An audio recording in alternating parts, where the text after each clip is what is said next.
À la médiathèque, l'heure du rendez-vous mensuel des tout-petits. On y raconte des histoires. Toc, toc, toc. Monsieur Pouce, es-tu là? Je sors. Un moment, loin des écrans, où l'on découvre un objet formidable, le livre. Petit nez, qu'as-tu fait aujourd'hui?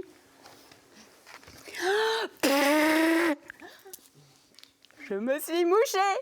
L'idée, c'est en ouvrant les livres, de découvrir des couleurs, des formes, des premières histoires dans lesquelles ils vont se reconnaître, s'identifier. C'est pas une question de déchiffrage, c'est aussi une question de lecture d'images et d'ouverture, en fait, sur le monde. Voilà. Dans le public, des enfants avec leur assistante maternelle ou leur maman, comme Lucie, venue avec sa fille Maëlle. Ça lui fait une petite rencontre avec d'autres enfants, d'autres bébés, d'autres enfants un peu plus grands. Et puis aussi parce que le livre, c'est primordial à la maison. À tel point que dans cette petite commune de la Vienne, une librairie entièrement dédiée à la jeunesse vient d'ouvrir ses portes. Du coup, moi je peux te proposer un Maison Chapelier. C'est super chouette, c'est un roman fantastique.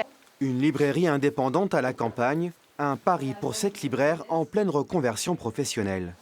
C'est un défi et en même temps, la commune peut paraître petite, mais finalement, moi, je travaille avec tout ce qui est la Comcom du Haut-Poitou, donc finalement, le champ est très large. Et du coup, ça m'a vraiment permis d'avoir un très grand champ, de travailler avec toutes les bibliothèques, médiathèques de la Comcom, et ça fait beaucoup. De travailler aussi avec les écoles, les crèches, même les assistantes maternelles. Son goût pour les albums jeunesse est très visible en magasin. Quelques mois seulement après son lancement, elle s'est déjà constituée une clientèle fidèle.